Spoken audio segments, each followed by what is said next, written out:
സംഘാടക സമിതി രൂപീകരണ യോഗത്തിൽ അർഹമായ പരിഗണന ലഭിച്ചില്ലെന്ന പരാതിയോടെ തുടങ്ങിയ സംസ്ഥാന സ്കൂൾ കലോത്സവത്തിന്റെ നടത്തിപ്പിന്റെ തർക്കം മൂർച്ഛിപ്പിക്കുന്നു. മാനാഞ്ചിറ മൈതാനത്തെ പ്രധാന വേദിയാക്കി മാറ്റാനുള്ള വിദ്യാഭ്യാസ മന്ത്രിയുടെ പ്രഖ്യാപനത്തെ തള്ളി കോഴിക്കോട് കോർപ്പറേഷൻ മേയർ രംഗത്തെത്തി. വികസന പ്രവർത്തനങ്ങൾ പൂർത്തിയാക്കിയ മാനാഞ്ചിറ മൈതാനം കലോത്സവത്തിന് വിട്ടുകൊടുക്കില്ല. നഗരത്തിൽ ഗതാഗത കുരുക്കുണ്ടാകും. ഈ സാഹചര്യത്തിൽ സരോവരം സ്വപ്നനഗരി പ്രധാന വേദിയാക്കണമെന്നും മേയർ ആവശ്യപ്പെട്ടു. ഞാൻ മേയർ എന്നുള്ള നിലയിൽ മന്ത്രിയുടെ അടുത്ത് തന്നെയാണ് ഞാൻ ഇരുന്നിരുന്നത്. അദ്ദേഹത്തിനോട് ഞാൻ പറഞ്ഞു മാനാഞ്ചിറ ഒരു കാരണവശാലും തരാൻ പറ്റില്ല എന്ന്. പിന്നെ മന്ത്രിക്ക് അങ്ങനെ പ്രഖ്യാപിക്കാൻ തോന്നിയാൽ എനിക്കെന്ത് ചെയ്യാൻ പറ്റും? പിന്നെ അവിടെ വെച്ചിട്ട് ഈ പരിപാടി അലങ്കോലപ്പെടുത്താൻ പറ്റുമോ?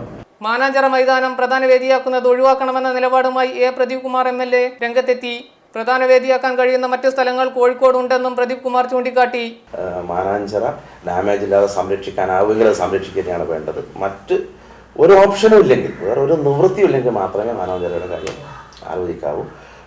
കൺവീനിയൻ്റ് ആയിട്ടുള്ള കംഫർട്ടബിൾ ആയിട്ടുള്ള സ്ഥലം നമുക്ക് ഉണ്ട് എന്നുള്ളതാണ് എൻ്റെ അഭിപ്രായം. വേദി ഏതായാലും സംഘാടക സമിതിയുടെ ചെയർമാൻ സ്ഥാനം മന്ത്രി MK മുനീറിന് നൽകുന്നതിൽ എതിർപ്പില്ലെന്നും പ്രദീപ് കുമാർ വ്യക്തമാക്കി. ഇതിനു മുമ്പ് കോഴിക്കോട് കലോത്സവത്തിന് വേദിയായ ശേഷമാണ് 65 ലക്ഷത്തോളം രൂപ മുടക്കി മാനാഞ്ചിറ മൈതാനം നവീകരിച്ചത്.